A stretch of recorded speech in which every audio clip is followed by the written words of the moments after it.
Official punishment books provide an intriguing glimpse into the use of corporal punishment in British schools during the mid-20th century.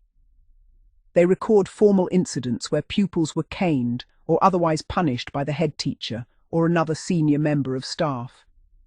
At first glance, these records can suggest that corporal punishment was relatively uncommon, reserved only for the most serious offences. However, the experiences of many former pupils tell a rather different story. While formal punishments may have been carefully documented, the day-to-day reality inside classrooms was often very different.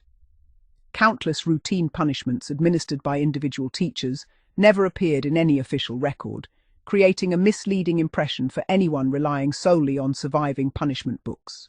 Formal punishments were only part of the story. One former pupil recalled attending a mixed primary school in Willesden, northwest London, between 1954 and 1961. Looking back, the official punishment book from that period would probably suggest that corporal punishment was only used occasionally. During those years, pupils would sometimes hear that someone had received 4 of the best with the cane. 4 strokes appeared to be more common than 6, but such incidents were relatively infrequent and quickly became the subject of whispered conversations throughout the school. These formal canings were administered by the senior master and possibly on occasion by the headmistress, although pupils rarely witnessed them directly. One former pupil accidentally observed a caning through the glass panel of an empty classroom door as he walked past. A boy was standing with his hand out while the senior master administered the punishment. On another occasion, a boy emerged from the headmistress's office accompanied by the senior master. Although nothing was said, his obvious discomfort strongly suggested he had received a caning across the seat of his trousers. Although the school educated both boys and girls together, there was no recollection of girls receiving the cane. Girls could, however, be punished by the headmistress using a slipper. Such incidents were rare enough that on one occasion the headmistress announced at assembly that a girl had been slippered, perhaps intending it as a warning to the rest of the school.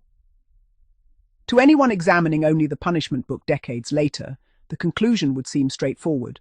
Corporal punishment was an uncommon event. The reality was considerably more complex. The classroom was where most punishments took place. The overwhelming majority of corporal punishment occurred inside ordinary classrooms during the school day and never appeared in any official register. Most teachers carried out their own discipline without involving the head teacher. A child who disrupted a lesson, failed to complete work, talked out of turn or misbehaved could be punished immediately. There was no need to send them elsewhere or complete paperwork afterwards. Many female class teachers routinely used a gym slipper, ruler, or an open-handed smack to maintain order. These punishments were generally less severe than a formal caning, but happened far more frequently. The punishment was swift, public, and designed to restore discipline before the lesson continued. Teachers would simply call the offending child to the front of the class, administer the punishment, and resume teaching as though nothing unusual had occurred. No entry was made in any book, and there was rarely any suggestion that one should be. Although individual punishments were relatively minor compared with a caning from the head teacher, they formed a regular part of school life. Their cumulative effect on the atmosphere of the school was far greater than the occasional formal punishment recorded in official documents.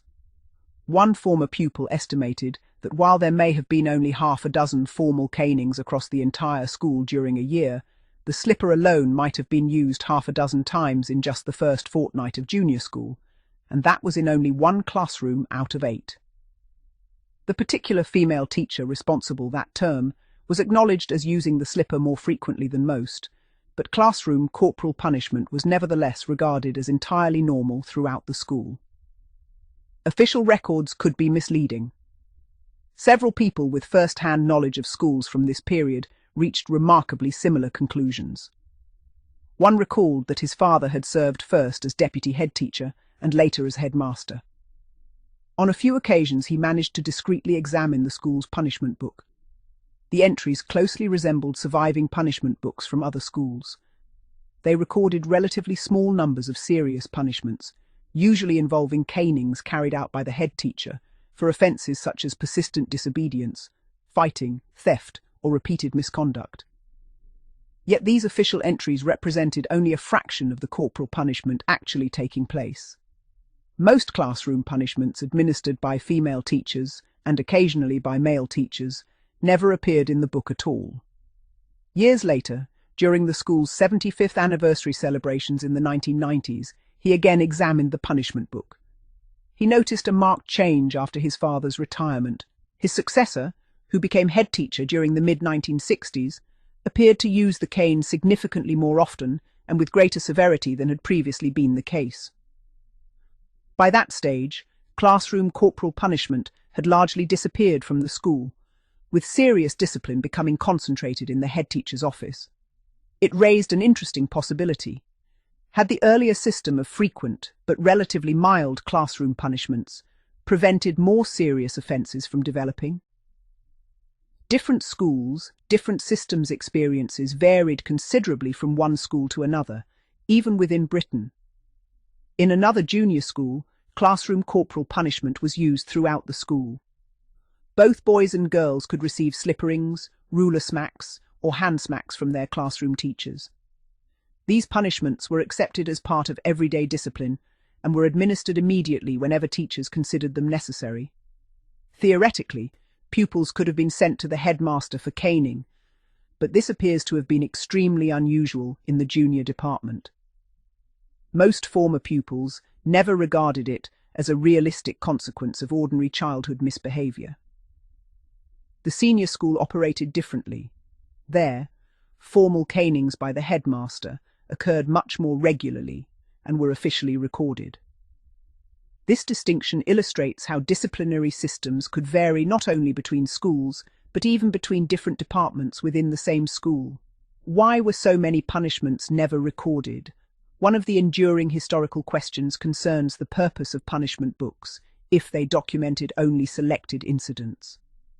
There is little evidence that every education authority required every act of corporal punishment to be recorded. In many schools, punishment books appear to have been reserved for formal sanctions administered by the head teacher or senior staff.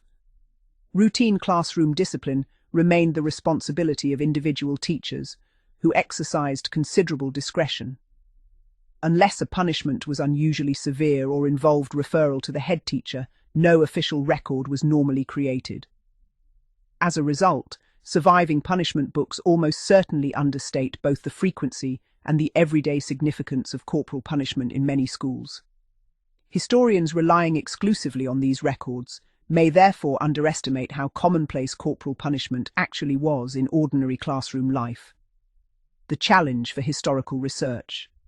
This selective record-keeping presents obvious problems for researchers attempting to measure the prevalence or effectiveness of corporal punishment.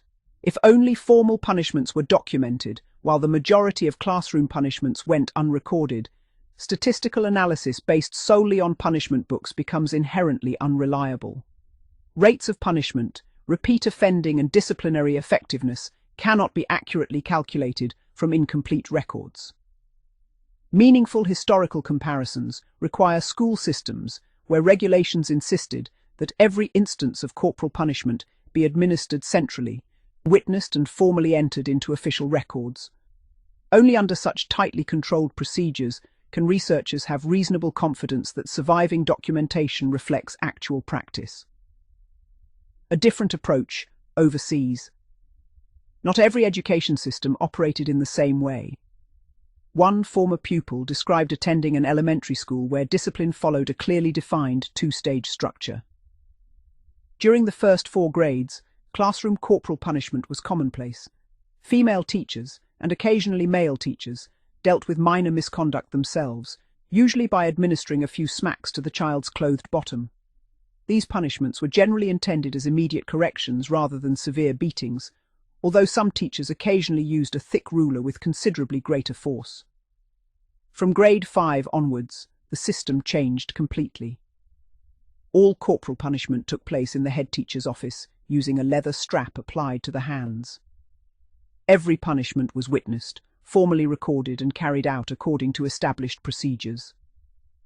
Classroom corporal punishment effectively disappeared from the upper grades, and discipline became centralized under senior management.